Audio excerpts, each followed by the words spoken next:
Hello दोस्तों, नमस्कार। और आज हम लेके आए आपको संविधान का भाग 8। ठीक है। सबसे इम्पोर्टेंट टॉपिक है ये उद्देश्य का, जो संविधान की दर्पण भी कहा जाता है। अगर आपने उद्देशिका को सही से पढ़ लिया तो आपने समझो पूरा संविधान पढ़ लिया। पूरे संविधान का जो परिचय है वो किस में है? आपकी उद्देशिका में है। ठीक है। अगर आपको हमारी वीडियो पसंद आते हो तो हमारी वीडियो को लाइक किया करें, कमेंट करा करें और सब्सक्राइब करें हमारे चैनल को। ठीक है। अगर आपको इसके और जो भाग हैं वो देखने हैं तो हमारे प्लेलिस्ट में चले जाएं संविधान की। ठीक है। चैनल की प्लेलिस्ट में, उसमें सारे आप वीडियो देख सकते हैं। चलिए स्टार्ट करते हैं। आज सबसे पहले हम लोग बात करते हैं कि प्रस्तावना। सबसे पहले हम लोग किसकी बात करेंगे? प्रस्तावना। आखिर ये प्रस्तावना है क्या? तो देखो, ध्यान रखना, प्रस्तावना जो है जवाहरलाल नेहरू ने, आपको पता होगी, जब सेकंड जो 3 मीटिंग हुई थी, एक 9 को हुई थी, उसके बाद एक 11 को हुई थी 1946 में, 1946 और फिर हुई थी 11 को, फिर उसके बाद 13 को हुई थी। एक प्रस्ताव आया था जैसे नेहरू प्रस्ताव, है ना, या उद्देश्य प्रस्ताव कहा गया था। क्या कहा गया था? उद्देश्य प्रस्ताव। तो ये जो प्रस्तावना बनी ना, ये बाद में क्या बनी थी? जो नेहरू जी का उद्देश्य प्रस्ताव था ना, उसी की बनी हुई है। कौन? उद्देश्य का। उसी को बाद में क्या बना दिया गया था? उद्देश्य का बना दिया गया था। ठीक है। पूछ सकते हैं कि जो उद्देश्य प्रस्ताव था नेहरू जी का, वो कब आया था? तो आप कब बताओगे? उद्देश्य प्रस्ताव कब आया था? तो आप बताएंगे कि उसको 13 दिसंबर को तो उसका प्रस्ताव रखा गया था और 22 जनवरी 1947 को स्वीकार कर लिया गया था। अगर आपसे पूछे कि उद्देश्य प्रस्ताव जो है वो किस संविधान से लिया गया है, किसके संविधान से लिया गया, तो ये ऑस्ट्रेलिया के संविधान से लिया गया है। किससे? ऑस्ट्रेलिया। आप अपनी कॉपी पर आराम से नोट्स लिख सकते हो जो हम बता रहे हैं। ठीक है। तो किससे लिया गया? तो ध्यान रखना, ऑस्ट्रेलिया के। उद्देश्य प्रस्तावना है वो किससे ली गई थी? तो आप बताएंगे ऑस्ट्रेलिया के संविधान से ली गई थी। 13 दिसंबर 1946 को क्या हुआ था? प्रस्ताव रखा गया था उद्देश्य प्रस्ताव का। ठीक है। और उसके बाद 22 जनवरी को इसको स्वीकार कर लिया गया था। बात समझ में आ गई होगी। और कहाँ से ली गई? तो ऑस्ट्रेलिया से ली गई। ठीक है। इसमें एक संशोधन हुआ, 42वां संशोधन। कौन सा हुआ? 42वां संशोधन हुआ। कौन सा हुआ? 42वां। ठीक है। 42 में संशोधन 1976 में हुआ था। इसी के तहत, इसी उद्देशिका में 3 वर्ड जोड़े गए थे: समाजवादी, पंथनिरपेक्षता और अखंडता। ठीक है। ये तीनों वर्ड जोड़े गए थे 1946 में। ठीक है। जो आप नेहरू का उद्देश्य प्रस्ताव है, वही क्या बन गया था? हमारी प्रस्तावना बन गई थी। अब बात आती, कभी कभी यहाँ से पूछ लेता कि प्रस्तावना को और क्या क्या कहा जाता है। बाकी हम बाद में आपको बताते रहेंगे, थोड़ा सा समझ लेंगे और आप उसको लिख लेंगे। ठीक है। प्रस्तावना को, इसे संविधान का दर्पण कहा जाता है। क्या कहा जाता है? दर्पण कहा जाता है। कुछ ऐसे लोग हुए जिन्होंने जो प्रस्तावना है उसको आत्मा कहा था। क्या कहा था? आत्मा कहा था। क्या कहा इसको? आत्मा कहा था। ठीक है। कौन कौन थे वो लोग? तो देखिए, एक तो जवाहरलाल नेहरू ने प्रस्तावना को संविधान की आत्मा का, पहली बात सही है, पहला नाम। दूसरे एक और आते हैं, कभी कभी नेहरू का ऑप्शन नहीं देता, कोई और देता है, तो हमें पूरी जानकारी होनी चाहिए उसकी, तो आप नोट करते रहें कॉपी में। ठाकुरदास मरगन थे। ठाकुरदास मरगन थे, उन्होंने भी प्रस्तावना को संविधान की आत्मा कहा था। ठीक है। तीसरे जो आए थे वो सुभाष कश्यप थे, उन्होंने भी संविधान की आत्मा कहा। किसको? प्रस्तावना को। फिर एक हिरातुल्लाह हैं, ये न्यायाधीश थे, इन्होंने भी क्या बोला था? संविधान की आत्मा बोला था। इतने लोग थे जिन्होंने प्रस्तावना को संविधान की आत्मा कहा था। ठीक है। और लोग भी थे, कुछ कहा था, तो उनको भी आप लिख लें आराम से। प्रस्तावना को पूछेगा कि प्रस्तावना को संविधान का प्रवेश द्वार किसने कहा या दर्पण किसने कहा, या आप कह सकते हो कि प्रस्तावना को संविधान का प्रवेश द्वार या दर्पण कहा जाता है। क्या कहा जाता है? प्रस्तावना को संविधान का प्रवेश द्वार और दर्पण कहा जाता है। नाना भाई पालकी वाला एक नाम है, उन्होंने संविधान को परिचय पत्र कहा था, है ना। जो प्रस्तावना है, प्रस्तावना को परिचय पत्र कहने वाले कौन व्यक्ति थे? तो आपको नाना भाई पालकी वाला थे। ठीक है। फिर पूछता है कि प्रस्तावना को कुंडली किसने कहा? प्रस्तावना को संविधान की कुंडली किसने कहा? तो के.एम. मुंशी ने कहा। आप लिख लेंगे आराम से। क्या लिखेंगे कि प्रस्तावना को संविधान की कुंडली किसने कहा? तो के.एम. मुंशी ने कहा। अगर पूछता है कि प्रस्तावना को संविधान की राजनीतिक कुंजी किसने कहा? तो अर्नेस्ट ने कहा था। अर्नेस्ट वर्गर नाम है उनका। क्या है? अर्नेस्ट वर्गर। ठीक है। और ध्यान रखना इसको, तो ये चीज़ आपको बिल्कुल समझ में आ गई होगी। ये अलग से चीज़ें हैं, ध्यान रखना।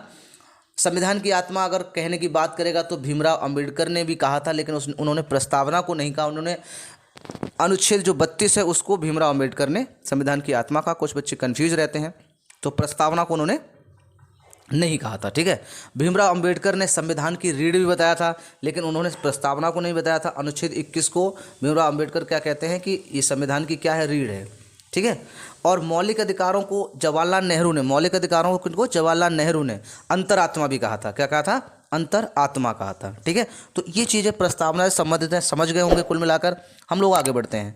अब इसमें देखो पहला क्या लिखा हुआ है, हम भारत के लोग हैं, भारत को एक संपूर्ण प्रतिनिधित्व संपन्न समाजवादी पंथनिरपेक्ष और लोकतंत्रात्मक गणराज्य बनाने के लिए तथा उसके समस्त नागरिकों को सामाजिक, आर्थिक और राजनीतिक न्याय, विचार अभिव्यक्ति, विश्वास, धर्म और उपासना की स्वतंत्रता, प्रतिष्ठा और अवसर की समानता प्राप्त करने के लिए तथा उन सब में व्यक्ति की गरिमा और राष्ट्र की एकता और अखंडता सुनिश्चित करने वाली बंधुता बढ़ाने के लिए दृढ़ संकल्प होकर अपने इस संविधान सभा में आज तारीख 26 जनवरी 1949 को, ठीक है, इसे मिति मार्गशीर शुक्ल सप्तमी संवत 2006 विक्रमी 26 नवंबर हो गई, ये आपकी हिंदी में हो गई, मति मार्गशीर्ष शुक्ल सप्तमी संवत 2006 विक्रमी। एक बार ये क्वेश्चन आ चुका है, बहुत ध्यान रखना है।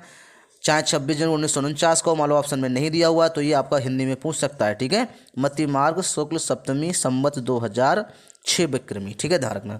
को अद द्वारा इस संविधान को अलंकृत अधिनियम और आत्मसमर्पित किया जा रहा है। ठीक है, तो ये पूरा जो स्टेटमेंट है ये आपका किस में लिखा हुआ है, प्रस्तावना में लिखा हुआ है। समझ में आ गया होगा क्वेश्चन, क्योंकि संविधान जो हमारा है वो किस में बन के तैयार हुआ, किस टाइम पे, तो 26 जनवरी 1949 को बन के तैयार हुआ था, यानी कि अलंकृत हुआ था। इसलिए 26 नवंबर को हम संविधान दिवस भी मनाते हैं। आगे बात करते हैं हम लोग। संविधान सभा में उद्देश्य प्रस्ताव कब प्रस्तुत किया गया था, तो आपको 13 दिसंबर 1946 हम बता भी चुके हैं स्टार्टिंग में ही।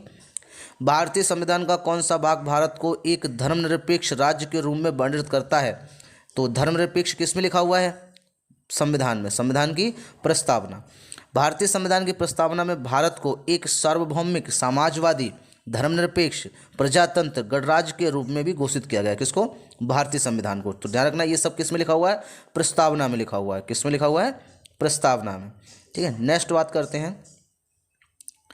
सर्वोच्च न्यायालय क्या पूछेगा, सर्वोच्च न्यायालय द्वारा ऐसा किस बाद में कहा गया है कि अनुच्छेद 368 के अंतर्गत संविधान के प्रस्तावना में भी संशोधन किया जा सकता है, परंतु यह मूल ढांचे का उल्लंघन करने वाला नहीं होना चाहिए। तो ये केशवानंद भारती वाद है, 1973 में आया था। कौन सा है ये, केशवानंद भारती वाद। जो वाद विवाद थे, है ना, ये केरल के साथ हुआ था। इन्होंने प्रस्तावना में क्या करा, संशोधन करने की बात कही थी, जो बाद में 42वें संशोधन में इसे कर गया था। ठीक है, 3 चीज़ें थीं। सबसे पहले एक बेरुवार मामला था, ये भी प्रस्तावना को संशोधन करने के सापेक्षी था। कौन सा था, बेरुवार। ठीक है, तो इस तरह से 3 वो आए थे, और उसमें एक आपका कौन सा था, ये वाला था। ठीक है, तो ध्यान रखना है इसको। और बाद में ये जोड़े भी गए थे, और इसी को लेकर क्या है, तो आप ये ध्यान रखना है कौन थे ये, तो आपको केशवानंद भारती बाद 1973 बहुत इंपॉर्टेंट रहता है। इसी के द्वारा बाद में प्रस्ताव रख दिया गया कि प्रस्तावना में भी क्या कर सकते हैं, संशोधन कर सकते हैं। लेकिन पहले ऐसा नहीं बताया गया था, और ये कहा गया था कि प्रस्तावना में कोई भी संशोधन नहीं कर सकते हैं। लेकिन केशवानंद भारती और केरल के बीच में केस पड़ा था, जो सर्वोच्च न्यायालय ने सुना था, जो सबसे बड़ी पीठ ने सुना था, सबसे ज़्यादा उसमें न्यायाधीश थे। ठीक है, उसके बाद उन्होंने निर्णय ले लिया कि हम प्रस्तावना में भी क्या सकते हैं, संशोधन किया जा सकता है। ठीक है, तो इसको ध्यान रखना है। नेक्स्ट बात कर लेते हैं। उद्देशिका को के एम मुंशी ने राजनीतिक जन्मपत्री, जो अभी हमने बताया था, याद आ रहा है, स्टार्टिंग में बताया था, तो आपको डबल चीज़ें मिलेंगी। तो राजनीतिक जन्मपत्री, क्या, राजनीतिक जन्मपत्री। ठीक है, या फिर क्या कह सकते हैं इसको, संविधान की कुंडली। और राजनीतिक जन्मपत्री किसने कहा था, के एम मुंशी ने कहा था। ठाकुरदास भरगों ने संविधान की आत्मा कहा सकते, ठाकुरदास भरगों ने, हमने बताया भी था। ठीक है, तथा N.A. पालकीवाला ने संविधान का परिचय पत्र कहा, पहले ही बता दिया था हमने। अनुच्छेद 32 देखो लिखा हुआ है, संवैधानिक उपचारों का अधिकार, इसमें पढ़ते हैं हम लोग, मूल अधिकार में है ये। डॉक्टर भीमराव अम्बेडकर ने संविधान का हृदय एवं आत्मा कहा था। किसको, अनुच्छेद 32 को कहा था। किसको कहा था, अनुच्छेद 32 को कहा। ध्यान रखना, किसको कहा था, अनुच्छेद 32 को। तो ठीक है, बात करते हैं नेक्स्ट। बहुत इंपॉर्टेंट रहता है ये टॉपिक, बहुत इंपॉर्टेंट रहेगा आपका। बहुत सारे क्वेश्चन है, जो बच्चे SI की तैयारी कर रहे हैं, ठीक है, पुलिस की तैयारी करते हैं, PCS तैयारी करते हैं, ठीक है, पैट, सुपर टेट, टेट कोई भी हो जाए, आपको क्वेश्चन यहाँ से मिलने हैं, ठीक है। इसलिए आप अपने दोस्तों को भी इसे शेयर करें, लाइक करें, ठीक है, और कमेंट करके जरूर बताया करें कि आपको हमारा वीडियो कैसी आपको जानकारी लगी, ठीक है। आगे बढ़ते हैं, नेक्स्ट बात करते हैं। भारत एक गणतंत्र क्या है? भारत एक गणतंत्र है, तो इसका अर्थ क्या है? इसका मतलब है भारत में वंशानुगत शासन नहीं होगा। भारत एक गणतंत्र है तो इसका मतलब क्या हुआ कि वंशानुगत, जिस पर राजा महाराजा हुआ करते थे, तो राजा का पुत्र राजा बना करता था भैया, गरीब है गरीब रहता था, किसान का पुत्र किसान बना करता था। ये क्या था? एक सिस्टम था, वंशानुक्रम था ये। लेकिन अब गणतंत्र हो गए हैं तो ऐसा जरूरी नहीं है कि वंशानुगत शासन हो, लेकिन अब भी चलता है। देखा होगा आपने पार्टियों में, पार्टियां जो होती हैं उनमें उन्हीं के पक्ष में चलता चला जाता है, कुछ पार्टियां ऐसी हैं, ठीक है। आगे बात करते हैं, अगली बात कर लेते हैं हम लोग। भारत के संदर्भ में धर्मनिरपेक्ष शब्द का सही भाव क्या है? धर्मनिरपेक्ष जो शब्द है भारत के संदर्भ में, उसका सही भाव क्या है? तो भारत में राज्य का कोई धर्म नहीं है। भारत में धर्मनिरपेक्ष मतलब भारत में कोई धर्म नहीं है, जो हिंदू मुस्लिम ये लगाए रहते हैं, कोई नहीं है। एक भारतीय का सिर्फ एक धर्म है, वो क्या है? आपका भारतीय होना। अगर आपसे कोई पूछे कि आप कौन है, तो आप भारतीय बताएंगे, ना कि ठाकुर पंडित करके, सही है। कोई भी किसी कास्ट का, किसी धर्म का नाम आप उसमें नहीं लेंगे, तो सिर्फ एक भारतीय हैं आप। और यही क्या है? धर्मनिरपेक्ष की बात होती है, ठीक है। नेक्स्ट बात करते हैं, उद्देशिका में सम्मिलित सामाजिक, आर्थिक व राजनीतिक न्याय के तत्व किससे संबंधित हैं? है ना, तो ये 1917 की रूपी क्रांति से उसमें ये शब्द क्या हुए थे, लिए गए थे। उच्चतम न्यायालय ने किस बाद में ये धारणा प्रस्तुत की कि उद्देशिका संविधान का अभिन्न अंग है? SR बम्बई बान यूनियन ऑफ इंडिया, ठीक है, ये किसकी की थी? उद्देशिका संविधान का एक अंग है। ये कौन से विद्वान की? तो SR बम्बई बनम यूनियन ऑफ इंडिया, ये दो आपका एक केस पड़ा हुआ था, उसमें ये कहा गया था कि जो आपका प्रस्तावना है वो क्या है? संविधान के अभिन्न अंग है, मतलब बिना उसके क्या संविधान अधूरा है। सभी व्यक्ति पूर्णतः और समान रूप से मानव हैं, यह सिद्धांत जाना जाता है। यानी सब मानव हैं भाई, तो इसका मतलब सर्वभौमिकता माने जाते हैं। क्या माने जाएंगे? सर्वभौमिकता का माना जाता है, ठीक है। नेक्स्ट बात करते हैं, भारत में लौकिक सार्वभौमिकता, और क्योंकि संविधान की प्रस्तावना आरंभ होती है, तो जब प्रारंभ में प्रस्तावना में कौन से वर्ड लिखे हुए हैं? इनका कहने का मतलब कि प्रस्तावना में कौन से शब्द लिखे हुए हैं, तो कौन से लिखे हैं? हम भारत के लोग हैं। We the people of India, ये इंग्लिश में आपका लिखा होता है, और हिंदी में क्या लिखा होता है? हम भारत के लोग हैं। प्रस्तावना में ये लौकिक सार्वभौमिकता लिखी होती है, ठीक है, तो ध्यान रखना है। आगे देखते हैं, लोक कल्याण शब्द भारत के संविधान की उद्देशिका में नहीं है, बल्कि यह राजनीतिक के तत्वों का भाग है। ध्यान रखना, लोक कल्याण की अगर बात करेगा तो वो शब्द आपका क्या है? प्रस्तावना में नहीं है। किस में है ये? फिर किस में है? तो आपको राज के जो नीति निर्देशक तत्व हैं उसमें है। किस संशोधन के द्वारा भारतीय संविधान की उद्देशिका में संशोधन किया जा सकता है? तो सादी सीधी पूछ लेता है कभी कि उद्देशिका में किस संशोधन के द्वारा, तो 42वें संविधान संशोधन के द्वारा क्या कर सकते हैं आप? संशोधन कर सकते हैं। किस में कर सकते हैं? प्रस्तावना में कर सकते हैं। प्रस्तावना को संविधान का दर्पण भी कहा जाता है। आगे बात करते हैं, भारतीय संविधान की प्रस्तावना में जिन आदर्शों एवं उद्देश्यों की रूपरेखा दी गई है उसका विस्तार क्या है? उसका विस्तार क्या है? तो मूल अधिकार राज्य के नीति निर्देशक तत्व, सिद्धांत एवं मौलिक कर्तव्यों का अध्याय में है, ठीक है, ध्यान रखना। ये रूपरेखा है किसकी? संविधान में। आगे बात करते हैं, राज्य का सबसे महत्वपूर्ण तत्व क्या है? राज्य का सबसे महत्वपूर्ण तत्व तो समाजवादी, अखंडता तथा पंथनिरपेक्षा, और पंथनिरपेक्षा शब्द संविधान की प्रस्तावना में किस संशोधन द्वारा सम्मिलित हुए हैं? तो राज्य का तत्व पूछा था, तो किसका? सर्वप्रभुता है ना, सर्वप्रभुता है। समाजवादी संविधान की किस संशोधन द्वारा सम्मिलित किए गए हैं? तो आप 42 में बता चुके हैं हम, ये तो आपको 42 में संविधान संशोधन द्वारा। उद्देशिका को राजनीतिक जन्मपत्री की संज्ञा किसने प्रदान की? 3 बार बता चुका हूँ। के मुंशी ने की, जन्मपत्री बोला और कुंडली भी बोला था। प्रस्तावना संविधान का अंग नहीं है। उच्चतम न्यायालय ने यह मत किस वाद विवाद में कहा था? जो पहला वाद विवाद हुआ था, ये पहला वाला था। दूसरा केशवानंद भारती वाला था, और तीसरा कौन सा था जो अभी हमने आपको बताया था? तो बेरुवारी संघ मामले में 1960 में उसमें कहा था कि प्रस्तावना संविधान का अंग नहीं है, इसलिए उसमें संशोधन नहीं किया जा सकता। ये था बात, सही है। संविधान का अंग नहीं है, इसलिए क्या होगा? संशोधन नहीं कर सकते हैं किसमें? प्रस्तावना में। लेकिन बाद में जो MS बम्बई वाला जो हुआ था, वाद विवाद हुआ था, उसमें बाद में उन्होंने कह दिया था कि जो प्रस्तावना है वो संविधान का अंग है, इसलिए उसमें क्या कर सकते हैं, हम संशोधन कर सकते हैं। ठीक है, ध्यान रखना 3 हुए थे। पहला कौन सा था, बेरुवारी संघ मामला हुआ था, फिर केशवानंद भारती बनाम केरल के बीच हुआ था, फिर बम्बई वाला और बनाम क्या हुआ था, वाद विवाद हुआ था। अभी हमने बताया भी था ऊपर। ठीक, 3 हुए थे, ध्यान रखना है। नेक्स्ट बात करते हैं,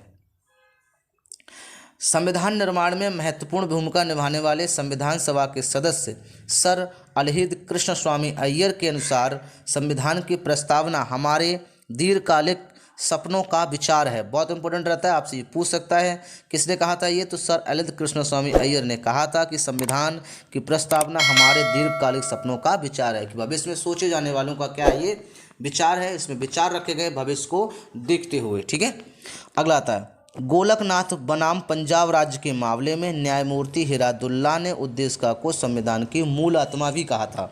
किसने कहा था, न्यायमूर्ति थे हिरादुल्ला, कौन थे, हिरायतुल्ला। ठीक है, उन्होंने उद्देशिका को भी क्या बोला था, मूल आत्मा कहा था। उद्देशिका को क्या कह दिया था, मूल आत्मा कहा था। ठीक है, वैसे तो ये आपकी प्रस्तावना है, ये बहुत लंबी है। ठीक है, हम आपको अलग से वीडियो बनाएंगे प्रस्तावना को, तो आपको बताएंगे।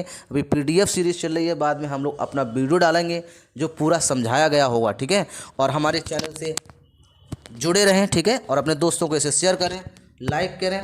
ठीक है, कमेंट करना ना भूलें। ठीक है, कमेंट